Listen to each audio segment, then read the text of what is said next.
Engineer দিয়ে কাজ করতে আমি প্রথমেই বললাম যে এবার বৃষ্টিটা সময়ের আগে চলে এসেছে। এখন আপনি ঘুরে দেখুন সমস্ত জায়গায় ড্রেনের কাজ চলছে। স্বয়ং চিফ মিনিস্টারের বাড়ির সামনে গিয়ে দেখুন, ভিডিও করুন, দেখান ওনার বাড়ির সামনে ড্রেনের কাজ চলছে। তো স্বাভাবিকভাবে এই কাজগুলি যখন চলছে, অনেকে প্রশ্ন করতে পারে বর্ষা সিজনে এই সময় কেন ধরলেন।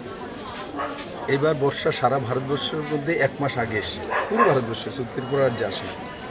তো মৌসুম বিভাগের কাছে সংবাদ 6 মাস আগে থাকেন, 6 মাস আগে থাকেন।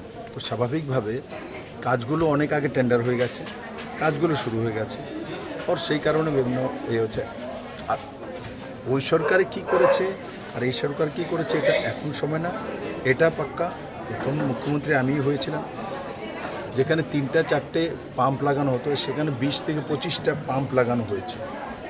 তারপর স্মার্ট সিটিতে যেভাবে রোড, বনমালীপুর আমারই এরিয়া, সেখান থেকে এমএলএ ছিলাম, 2,000 কোটি টাকার উপর খরচা করেছি স্মার্ট সিটি।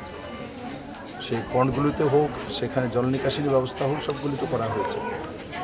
আগে তো ড্রেন মাত্র কোনো কিছু ছিলই না, আর যে ড্রেন ছিল সেগুলো যদি ইনকোয়ারি করতাম, তার মধ্যে বাঁশ আর যেগুলো দিয়ে রেখে দিয়েছে এগুলো তো জলে যেত না। আজকে দেখুন রামনগর থেকে যে সিধা বর্ডার চক্করে যাচ্ছে, কত বড় চওড়া ট্রেন, রাস্তার বরাবর ট্রেন করা হয়েছে। তো সেভাবে স্বাভাবিকভাবে বিভিন্ন জায়গাগুলি যে লোকাল যে ড্রেনগুলো এখন করা হচ্ছে, বড় ড্রেনগুলো কমপ্লিট হয়ে গেছে আগে। লোকাল যে ড্রেনগুলো যেগুলো বনমালীপুর মনে করেন সাইড দিয়ে এক একটা নাম্বার 1, ধলেশ্বর 1, ধলেশ্বর 2, এই যে এগুলো এখন করা হচ্ছে। সেই কারণে জলটা নামতে একটু অসুবিধা হচ্ছিল।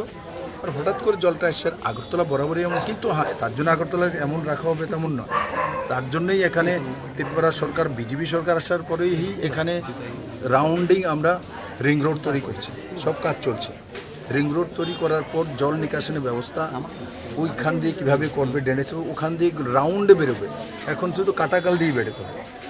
হাওড়া নদী ফুল হয়ে গেলে বাংলাদেশ দিকে যেতে চায় না।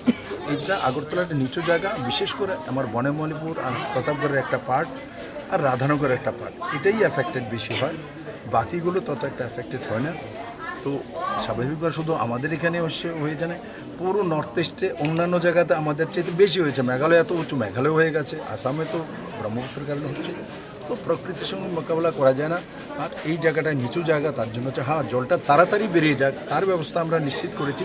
2019-এই যখন বনমালীপুরে আমি ছিলাম, জল এসেছিলো 2-2.5 ঘন্টার মধ্যে জল চলে গেছে। তখন পাম্পগুলো নতুন ছিল, ড্রেনেজ ব্যবস্থা হয়ে যাচ্ছিল। এখন আমরা ছোটো ছোটো ড্রেনগুলিকে ধরেছি, যেগুলো ওই সময় ধরা হয়নি, সেই কারণে একটু অসুবিধা হয়েছে।